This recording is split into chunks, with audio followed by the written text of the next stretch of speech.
नमस्कार, Sarika's recipe and ब्लॉगमध्ये तुमचं स्वागत आहे। तर आज आम्ही आलेलो आहोत अलिबागला। आज आम्ही अलिबागच्या बीचवर जाणार आहोत आणि त्याच्यानंतर आपण कुलाबा किल्ल्यामध्ये जाणार आहोत। आता बघू आपण भरती आहे की आहोटी। भरती असेल तर आपल्याला बोटीत जायला लागेल आणि आहोटी असेल तर आपण चालत सुद्धा जाऊ शकतो। अष्टागरचा राजा म्हणजे कुलाबा किल्ला होय। महाराष्ट्राची राजधानी असणाऱ्या मुंबई येथून 95 किलोमीटर अंतरावर दक्षिणेकडे अलिबाग शहर आहे। तेथून समुद्रास 2 किलोमीटर अंतरावर कुलाबा किल्ल्यास आपण बोटीने किंवा पायी सुद्धा जाऊ शकतो। अलिबागला जाण्यासाठी मुंबई, पुणे तसेच रत्नागिरी, कोल्हापूर येथून राज्य परिवहन मंडळाच्या बसेस सुद्धा आहेत। गोवा मुंबई हायवेवरून पुढे अलिबागला, तिथून कुलाबा किल्ल्यावर जाता येते। मुंबई बंदरातून गेट ऑफ इंडिया या ठिकाणाहून स्पीड बोटीने किंवा फेरी चार्टरद्वारे समुद्रमार्गे अलिबाग येथे कुलाबा किल्ल्याला जाता येते। गोवा येथून देखील समुद्रमार्गे कुलाबा किल्ल्यावर जवळील अलिबागच्या बंदरावर जाता येते। हा आहे अलिबाग बीचचा नजारा। इथे तुम्ही समुद्रावर वॉटर स्पोर्ट्स सुद्धा करू शकता। तर बनाना राईड, पॅराग्लायडिंग असे भरपूर वॉटर स्पोर्ट्स आहेत। सोबत बीचवर तुम्ही कॅमल राईड, घोडागाडी राईड, बाईक राईड सुद्धा करू शकता। सोबत आईस्क्रीम, पॉपकॉर्न असे बरेच पदार्थ बीचवर विकायला असतात।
आता आपण निघालो आहोत कुलाबा किल्ल्याकडे जाण्यासाठी। हा समोर जो दिसतो तो आहे कुलाबा किल्ला। आता आहोटी असल्यामुळे आम्ही चालतच निघालेलो आहोत। काही जण घोडागाडीने सुद्धा जातात आणि जर भरती असली तर होडीने सुद्धा जावं लागतं। आता संध्याकाळचे 4 वाजलेले आहेत। बीचवरून किल्ल्यावर जाण्यासाठी किमान अर्धा ते पाऊण तास लागतो, एवढा अंतर आहे। कुलाबा किल्ल्यावर येताना पहिल्यांदा आपल्यास फडेकोट लागतो। हल्ली या फडेकोटची बरीच नासधूस झालेली दिसते। फडेकोटामुळे किल्ल्याच्या आतील भागावर शत्रूस वेगाने जहाजावरील तोफांच्या गोळ्यांचा मारा करता येत नाही व जलदुर्गाचा बालेकिल्ला सुरक्षित राहतो।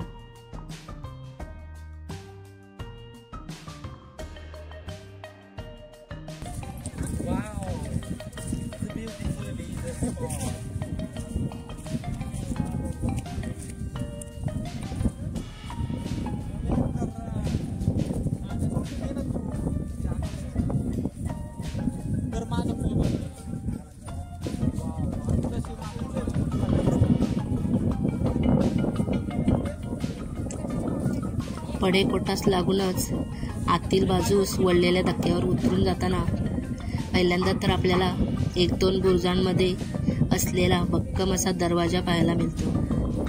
या दरवाजावर गणेश देवता, कमळ पुष्प, हत्ती व शरभ शिल्पे पाहायला मिळतात।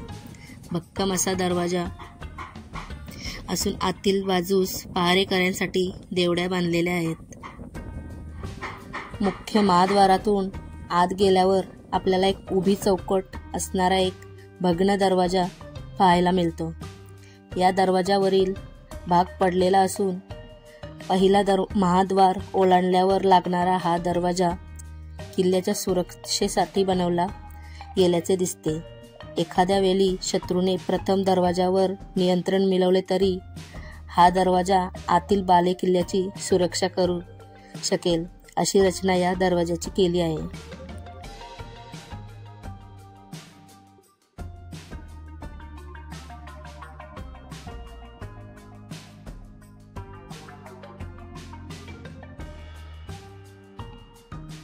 दुसऱ्या दरवाजातून आत गेल्यावर डावीकडील वाट ही भवानी देवीच्या मंदिराकडे जाते. अत्यंत साध्या पद्धतीने हे मंदिर असून आतील बाजूस भवानी देवीची सुरेख मूर्ती पाहायला मिळते. भवानी देवी ही कोल्यांची तसेच महाराष्ट्रातील अनेक लोकांची कुलदेवता असल्याने तिथे मंगळवारी व शुक्रवारी लोकांची गर्दी असते. सुरेख भवानी देवीची तांदळा स्वरूपातील मूर्ती व तिच्या बाजूला वेताळाची मूर्ती पाहायला मिळते.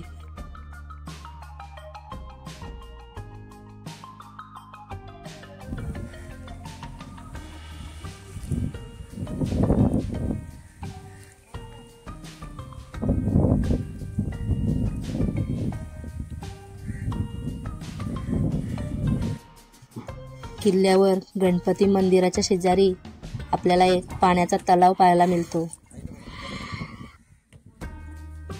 या किल्ल्यावरील सर्वात मोठा गोड्या पाण्याचा साठा म्हणून या पुष्करणी तलावास ओळखले जाते.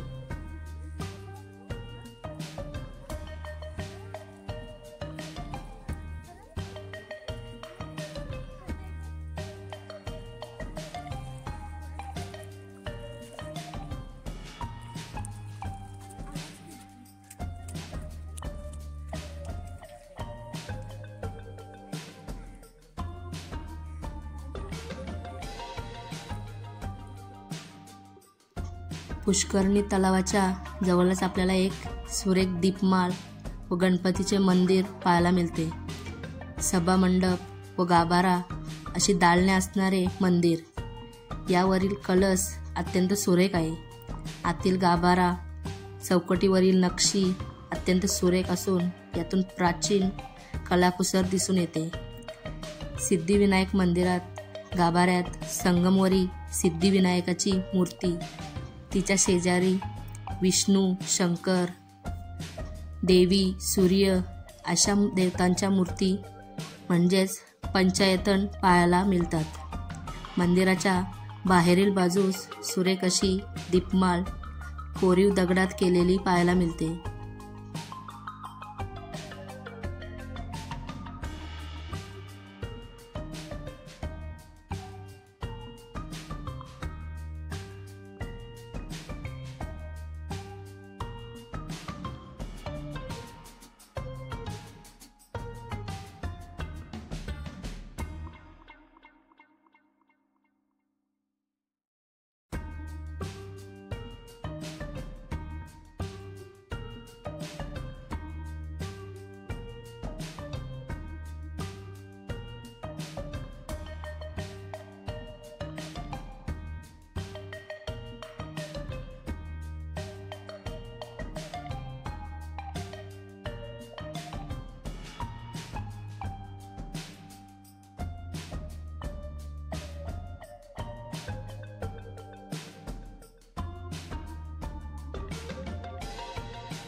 सिद्धिविनायक मंदिरा शेजारी दुसऱ्या बाजूस आपल्याला हनुमंत मंदिर पाहायला मिळते.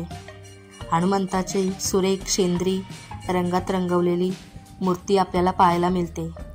मंदिराच्या बाहेर आपल्याला सुरेख दगडी होम पाहायला सुद्धा मिळतो.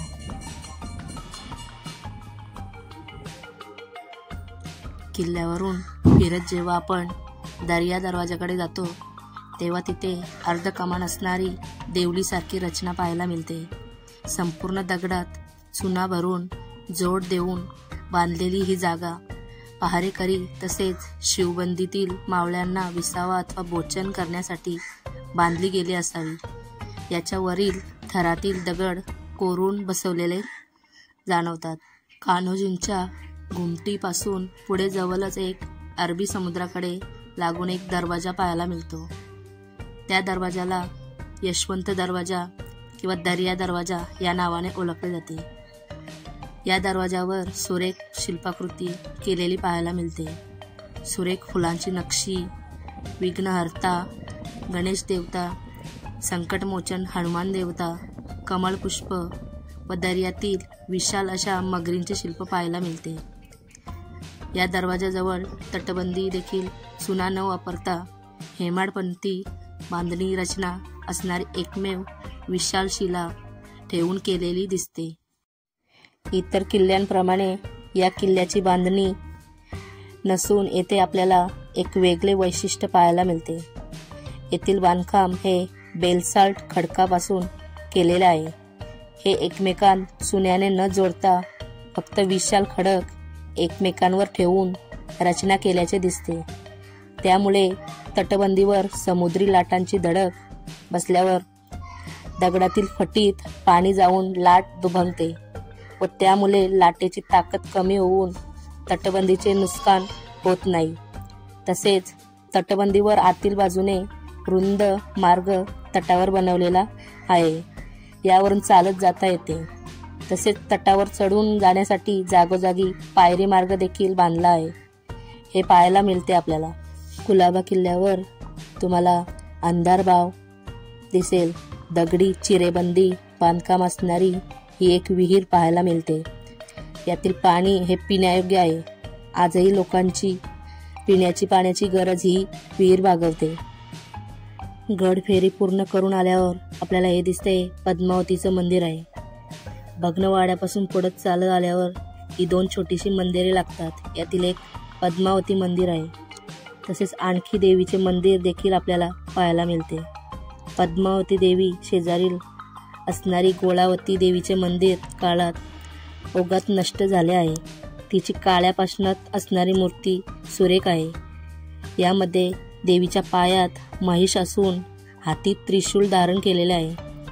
ही एका पत्र्याच्या शेडमध्ये ठेवलेली आहे. या देवीची स्थापना इसवी सन 1698 साली कान्होजी आंग्रे यांनी केलेली आहे.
रविवार आपल्या अलिबाग समुद्रकिनारी होत असतो आणि हा शो आलेल्या सगळ्या पर्यटकांसाठी असतो. आलेल्या सगळ्या पर्यटकांनी एन्जॉय करायचा असतो.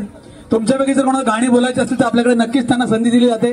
आपल्याला कराओके टाटच्या माध्यमातून असो किंवा आमच्या वादकांच्या माध्यमातून असो तुम्ही तुमच्या आवडीची गाणी तुम्ही बोलू शकता किंवा आमचे गायक जेव्हा गाणी बोलत असतात त्या गाण्यावर तुम्ही मनसोक्त होऊन नाचू शकता, आनंद घेऊ शकता. स्पेशली लेडीज आणि छोटी मुलं स्टेजवरती येऊन नाचू शकतात, बाकी सगळे खाली नाचू शकतात.